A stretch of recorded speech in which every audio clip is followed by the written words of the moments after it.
We're looking at the change in the life of Scrooge in A Christmas Carol.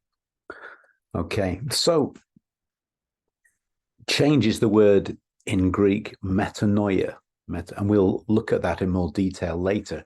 And metanoia, change, suggests the idea of a before and an after. And the whole story of A Christmas Carol is the process of that change. So we have Scrooge presented in the first chapter, the first stave, in one way, and then in the last chapter in another. So let's just begin with a quick character study of what Scrooge is like.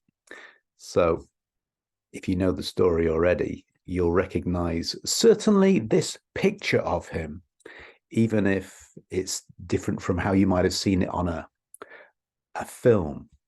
Okay, let's stick with, in my mind, some of the really best writings that Dickens ever did. Here we go.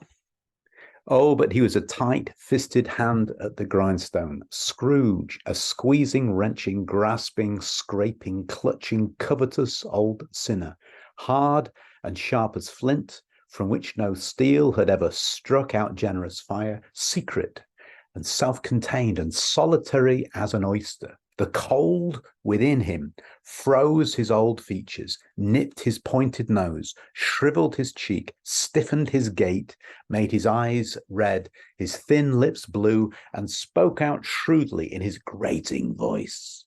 A frosty rime was on his head and on his eyebrows and his wiry chin. He carried his own low temperature always about with him. He iced his office in the dog days and didn't thaw it 1 degree at Christmas. It's masterful writing because what we have here is a basic description. He's literally painting a portrait, and yet as the portrait is being painted, so we have a view of the character, and you see this all over the place. Let's okay, so we have this idiom, the hand at the grindstone, giving you the idea of business. Then we have this series of ing words, squeezing, wrenching, grasping, that show that it's a present tense, that this is how it is now.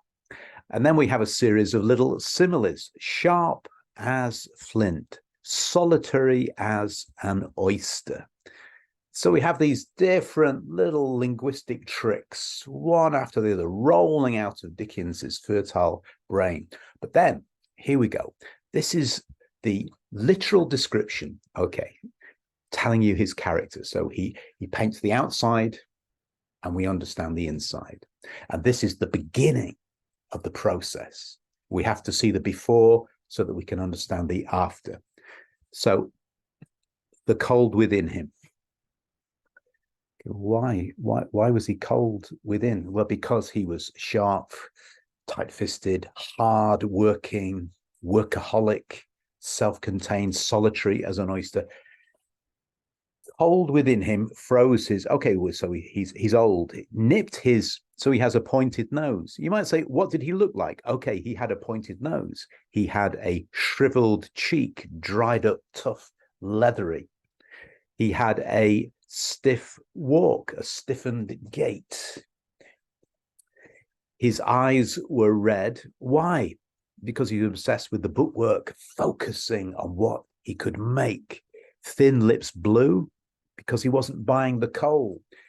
A grating voice, making you think of the coal fire, the grate, the coal grate, and the grating voice, rusty, ill-used, or used in an ill way. A frosty rime on his face, on his head.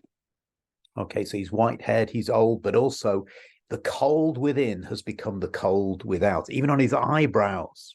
You know, like those National Geographic pictures of Eskimos with ice in their eyebrows. And a wiry chin. Okay, wiry chin. What does a wiry chin mean? Pointed and sharp and angular and hard. So everything about him paints the same picture. But here is the real clue to the character of Scrooge at the beginning of the story. He carried his own low temperature always about with him. So who you are, what you look like, comes from within. Within. You are the world that you see. You are the person that you are inside becomes the person outside and reflects in the world that you inhabit. In one important sense, you are the maker of your own world. And this is incredibly important to reflect on this in the life of Scrooge. This is where we begin, and this is the character upon whom the spirits of Christmas, past, present, and future, are going to work. He carried his own low temperature always about with him. Okay, so we'll stop there. I'll see you in the next session. So reflect on that. Think about that.